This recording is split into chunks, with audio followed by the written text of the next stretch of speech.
Hi, this is Randy Stone. I cover the night beat for the Chicago Star. Stories start in many different ways. This one began with the pursuit of a dream and ended with the death of a nightmare.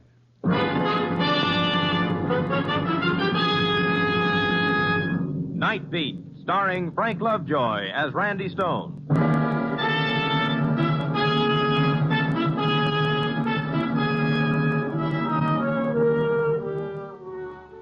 It was one of those quiet, dull nights with the fog rolling in from Lake Michigan and nothing apparently happening anywhere. I cruised the city from the Gold Coast to the river, haunted Ricardo's bar for a while, and later prowled the tougher sections of town. Nothing at all. By the time I landed at Queenie's Bebop Club over on the south side, I was getting dark circles under my disposition. My train of thought was a string of empties going nowhere.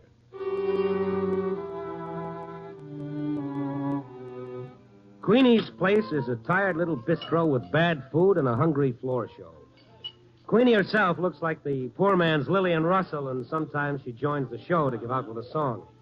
I suppose it's the only way she could get a booking, by owning the joint. Maybe she had a voice once. I can't remember that far back. However, she has a good memory with a tongue hanging square in the middle of it, which makes her good for a story now and then. When she saw me, she ambled over to my table. Hi, Randy. Long time no see. Hello, Queenie. Sit down, rest your bustle. Don't mind if I do. How's the newspaper business these days? Tonight's as dull as it ever gets. Queenie. Well, cheer up, dear. Something terrible is bound to happen. I got faith in human nature. What about you? Know anything exciting? Not much. I'm getting married. Again? Those others were just the preliminaries. This is the main event, huh? How do you like the diamond you gave me? Some rock, huh? Looks like a stepping stone to success. Congratulations. Oh, you're welcome. Sam's from Texas, Randy, a regular oil typhoon. No kidding. A typhoon. You weren't swept off your feet. You were blown off. He had a ranch down there that was a dust bowl. No water, no nothing. And then one day... Yeah, well, wait a minute, Quinn. Wait a minute. What?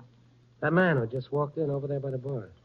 What about him? He's been hurt. That's blood on his forehead. Been in a fight. He's not bringing any trouble in with him. He looks like he's dazed, like maybe he's out on his feet. Those punchy fighters. They get knocked out and they ain't got brains enough to lie down. You know him? No, never seen him. Hey, wait a minute. He's a cop.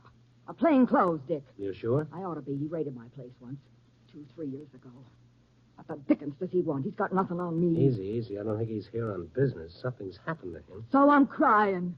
I think he's been slugged. Either that or he... Hey, where'd he go? In again, out again. Who cares? There was something about him, like he was walking in his sleep. Oh, sit down, Randy. Now talk to me. I haven't seen you I'm since... sorry, Queenie. I'll be back later. I went out into the street and looked up and down. The fog swirled about the street lamp on the corner like ghosts on a tooth. And like a ghost, my boy had disappeared. He vanished as though he were somebody I'd seen in a dream. Then I heard a car starting up a little way down the block. It was parked at the curb, and I recognized it at once because I'd parked it there myself. It was my car. Hey, come back here. Hey! Well, I'll be a... Hey, taxi, cab! Right here. Follow that car. Don't lose it. Hurry. What's up, mister? Car thief. He got my car. Trying to shake us. It's cutting down that side street. Not much chance of us attracting any cops around here. Can't you go any faster? Take it easy, mister. We're closing in. We don't lose him first. Not a chance. Yeah, we're getting closer. Crowd him to the curb. Oh, murder. He hit a lamppost. That stopped him. Just clip the fender. Let me out of here before he gets going again. All right. Get out and don't try any... What? You. It was the guy with the blood on his face, the one I'd followed out of Queenie's place. Fellow she said was a plainclothes cop. He sat there, both hands still on the wheel, turned his head slowly to stare at me. What's the big idea? She'll die. I'll go get a cop, mister. Wait a minute. Who'll die? Got to get to her before she dies. Who? Can't let her die. Well, I'll be a murderer. Who, man? Who is it? I can't remember. You can't remember. Killed her. I killed her. Wait a minute. Now, just take it easy. What's the matter? Is he hurt? Yeah, but not from this. I gotta find her. She'll die. She hasn't got a chance. Who'll die? My wife. My wife. I gotta get to her. Now, look. I tell you, she's dying. Gotta get her out of there. Out of where? I think... He is a fruitcake. I'll get a cop. He is a cop. What? Look, fella, what happened? Can't you remember? What did you do? What was it? Where did it happen? Think. I've been trying hours. Walking the streets. That cab. Gotta use it. Let me use it, please. Okay, get in. Maybe we drive around. I'll remember. I got her. Where to? Head for the nearest place where there's a phone.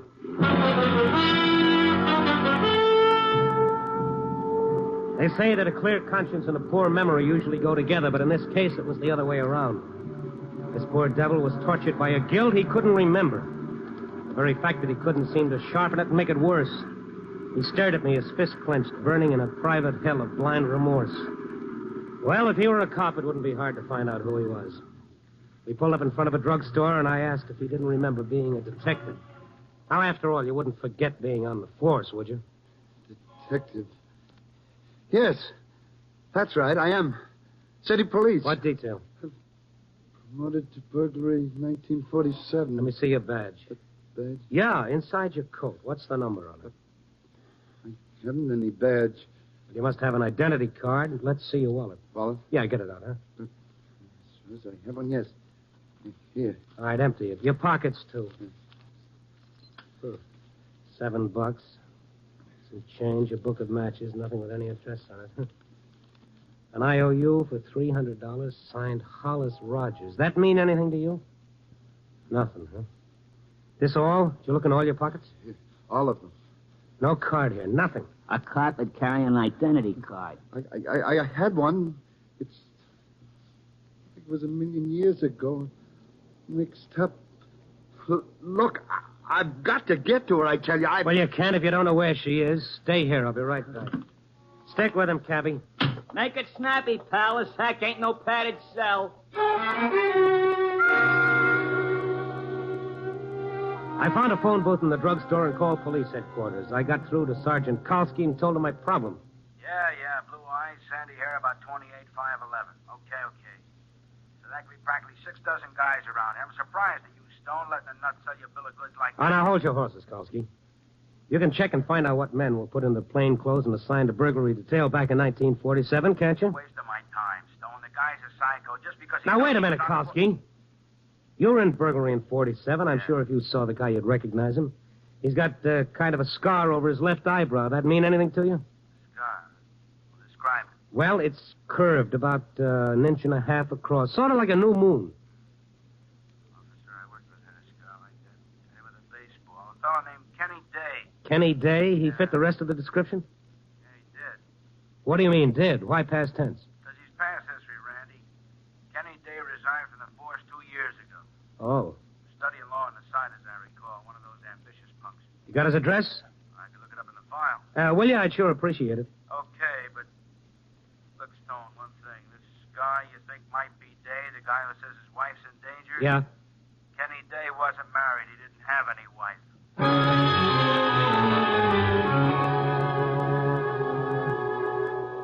Okay, so he resigned in 1948. In 2 years, a wife could happen to anyone. Kalski gave me Day's address. I called the garage, told him where to pick up my car, and then I went back to the street. The cabbie and the ex-cop were standing beside the cab, the cabbie with his arm around the young fellow's shoulder, his mouth close to his ear. Doc. If you don't brood over your troubles, maybe they won't hang. Well, what's keeping him? Hiya, Kenny. Did you find out anything? So your name is Kenny. Kenny Day. Wait, of course. Yes. That's my name. Day. Kenneth Day. And you live at 1626 West Adams Street. Yes, 1626 West Adams. There's where I live. My wife's there. I've got to get to her, quick.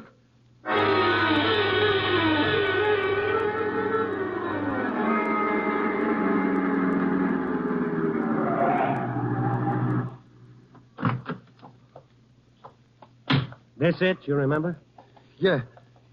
Yeah, this is it. This is where I live. All right, come on, let's go up. What floor are you on? Floor? Which is your mailbox? I don't see your name. There's my box. This? The name on it isn't yours. It's Joe Tonetti.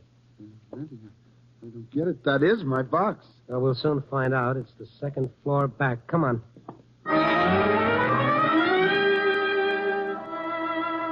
We ran up the dim-lit stairway and through a hall filled with a warm, moist smell of cooking. And another odor, sharper, heavier, unpleasant. Wait. What is it? Something's burning. Smells like somebody left something on the stove. No. She's in there. Burning. Anne! Easy. Someone's coming. What's the matter with you? Who are you? Hi. I'm Mrs. Plumetti. What's the matter? You crazy? You bang on my door? I live here. Huh? What you say? Anne! I call a cop. Get out of my house. What you want? Wait a minute. Now, wait a minute. It's burning. Easy, Ken. My ravioli, she burned. So what? You crazy? Out of my way. No, you don't come in. You drunk. Help! Kenny, there must be some mistake. Get out! She's in there. I've got to get her out. I tell you, I've got to get her out. I've killed my wife.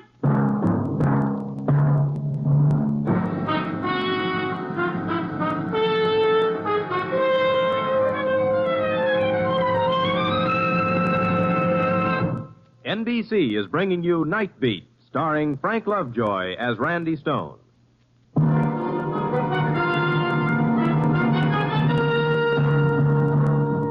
And now back to Night Beat and Randy Stone. If I could believe Kenny Day, somewhere in this city his wife was in mortal danger and he was responsible. Dazed and confused, the ex-cop couldn't remember how it happened.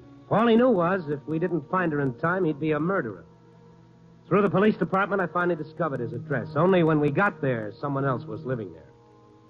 We went down to the basement flat and talked to the superintendent. Now, look, Mr. The Tonetti's been living in that second-floor apartment when I become superintendent here over a year ago. What are you trying to pull, anyway? All right, now, hold on a minute. Just how long have the Tonettis been living here, anyway? About 2 years. What are you doing, taking the census? Who lived in their apartment before they did? How do I know I wasn't here? Now, scram. Nice guy. Randy, I know my wife's up there. Oh, wait a minute, Kenny. Now, listen. This is where you lived 2 years ago. That we know.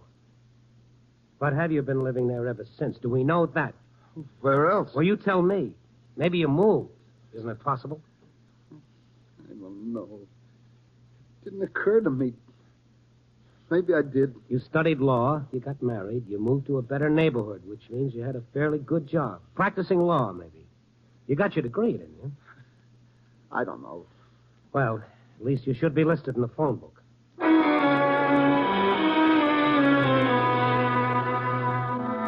We stopped at a cigar store on the corner, went in, put our heads together over the phone book. No lawyers under that name, but there were lots of dates.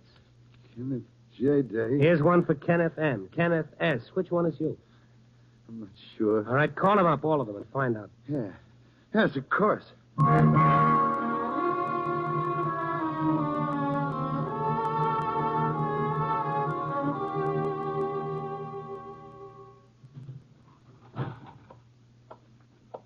No dice, huh? No. I kept expecting to hear Ann's voice, and yet all the time I know I wouldn't have. She is back there at the apartment. I know she is. Why are you so sure? That smell of burning. What about it? I don't know. I'm going back there. No, wait a minute. Let me call my office first. What for? The city directory. I'll have them check that. I called the store, and the librarian found a Kenneth A. Day, all right. But the only address given was the Adams Street one we'd already been to. As a detective, the only thing I was running down was my heels. Then as I left the booth, I remembered that IOU in Kenny Day's wallet and that signature, Hollis Rogers. Called the office again and had it checked. Hollis Rogers wasn't even listed. We went back out to the street, and I reached for a cigarette, and then another thought occurred. Hey, you had some matches. Randy, the time. It may already be too late. Listen to me. We've got to get back. She's in that house. Will you listen to me? Well, maybe it doesn't mean anything. Probably doesn't, but that book of matches you had in your wallet, it looked full, new. Matches? Let's see it. Yes, of course, but I... All right, let's have it. Here. Oh, came from the Cafe Petite. Think you got him there? I don't know. It It's a little joint on Clark Street. Let's get back in the cab. Maybe you'll remember when you see it. Where to now, mister? Cafe Petite.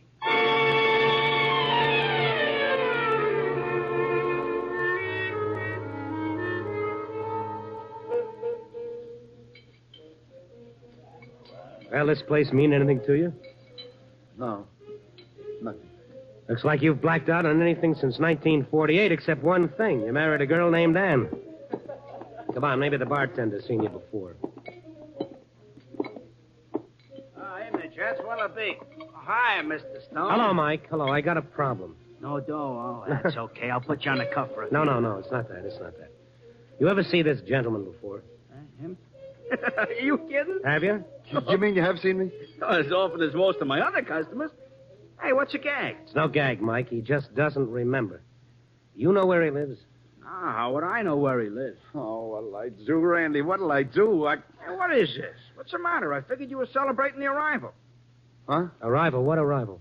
Oh, I just thought, well, his wife. What are you talking about? What about his wife?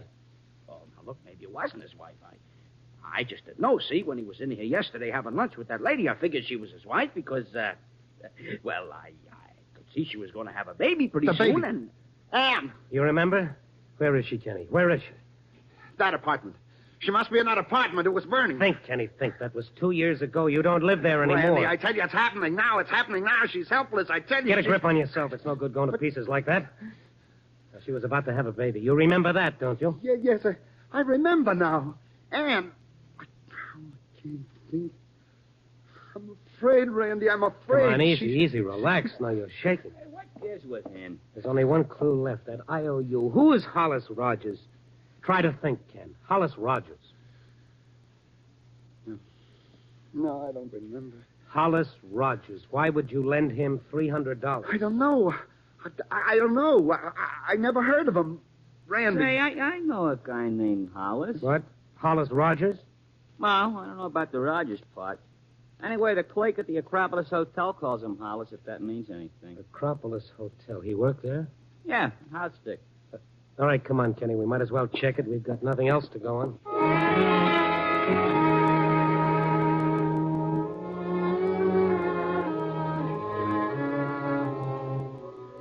The Acropolis Hotel sported a grimy, worn-out elegance and included a big front window looking out on South State.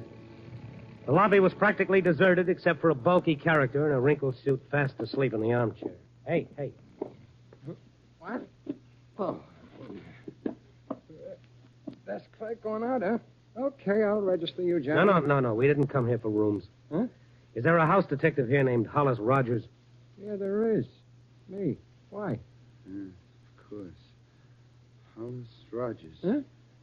Well, Kenny. I'll be a monkey's uncle. I didn't even see you. Why, Kenny died. I almost didn't recognize you. You remember him, then? Well, he oughta. We were in the force together, him and me. Prowl car 962. That was us. Hey, let me look at you. Well, been a long time, huh, kid?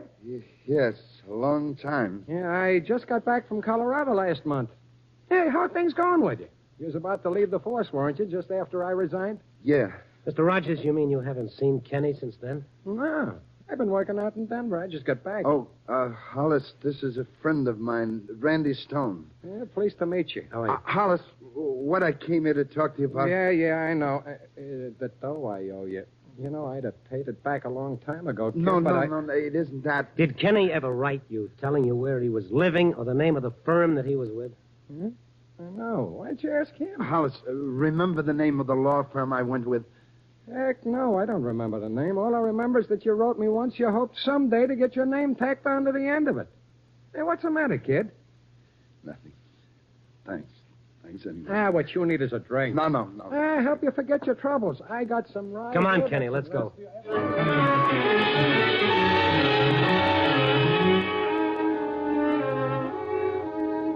From the color of Hollis Rogers' nose, I imagine the only thing drink made him forget was when to stop. We went out into the street and got into the cab. Our fund of information had increased measurably. I know now that Kenny Day and his wife were seen having lunch at the Cafe Petite yesterday, which meant whatever happened took place between then and early this evening. Listen, What? Oh, you mean the fire engine? It's coming this way.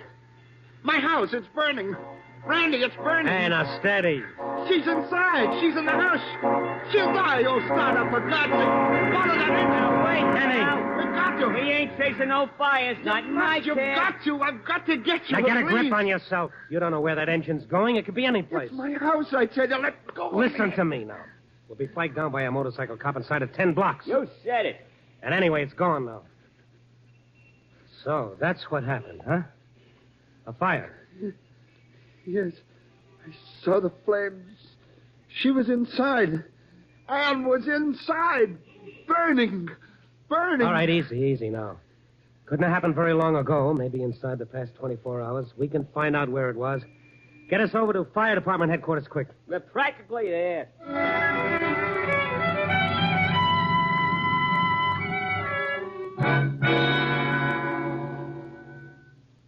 You mean you don't remember where you live? I just can't. But you know your name. What about the phone book? Oh, we've already gone through all that, Chief. It could be he just moved, or maybe the phone company hasn't installed a phone in his house yet. All he remembers is that it was on fire and that his wife was in danger. Day. Yes, Kenneth A. Day. If there was a fire connected with that name, it would have been reported within the past 30 hours at the outside.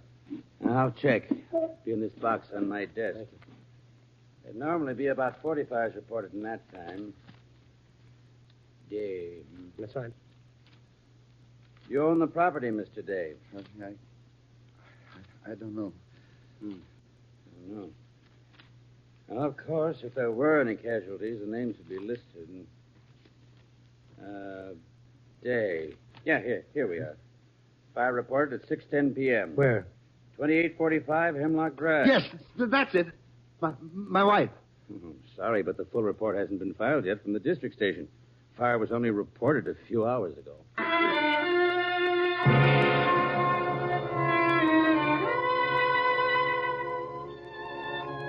The 2800 block of Hemlock Drive was a neat parade of white stucco bungalows way over on the northwest side. Wasn't hard to find number 2845, because 2845 was merely a gap in the moonlit row of houses, a gap as conspicuous as a missing front tooth, and littered with the charred remains of what had once been Kenny Day's home.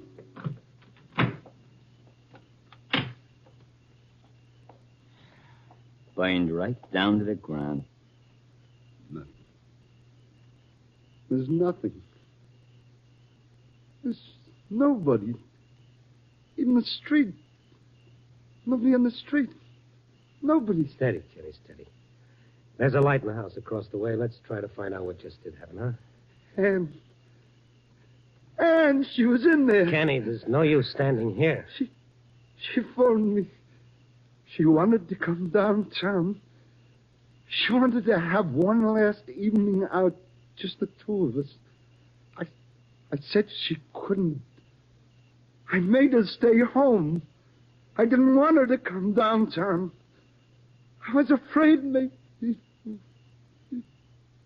if I hadn't made her stay, she'd be alive now.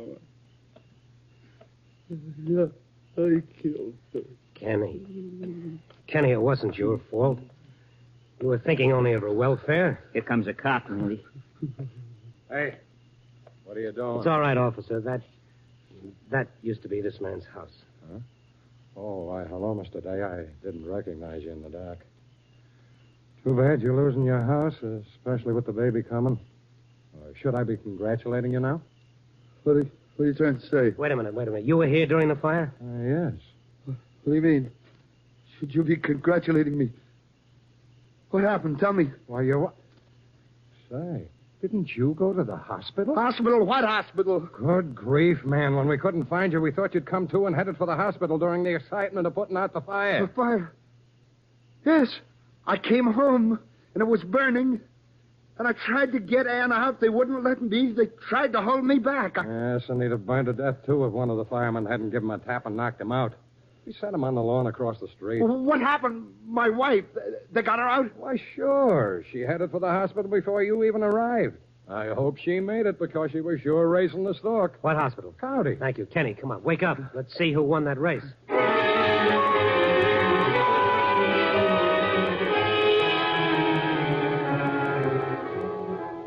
I don't know how many traffic laws our cabbie broke speeding back to the city, but they would probably have added up to a young fortune in fines.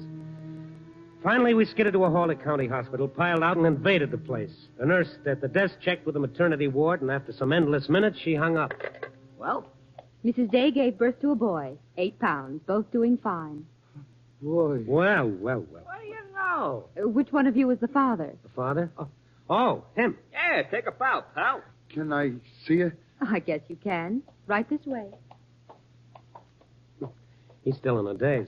And you'll be in a daze, too, when you see what my meter reads. You trying to spoil my evening? Don't let it throw you, Doc. Charge it up to education. Travel broadens a guy, you know. Traveling with you does more than that. It flattens him. Take it easy, Pops. And here, What's this? I think you deserve this cigar.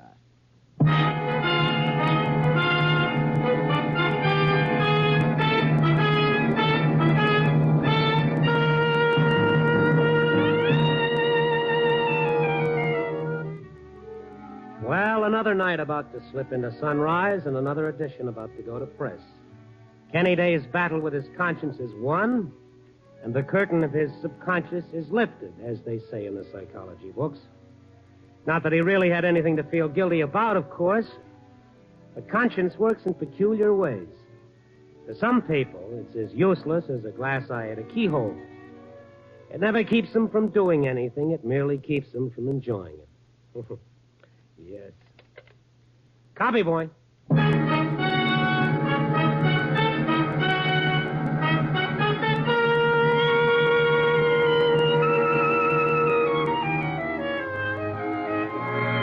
Night Beat, starring Frank Lovejoy, is produced and directed by Warren Lewis. Tonight's story was written by Irvin Ashkenazi with music by Frank Worth. The part of Day was played by Ted DeCorsia. Others in tonight's cast were Lorene Tuttle, Bill Tracy, Wilms Herbert, Jack Crucian, Barbara Dupar, and Eddie Fields. Frank Lovejoy may currently be seen in Milton Sperling's production 3 Secrets, released by Warner Brothers.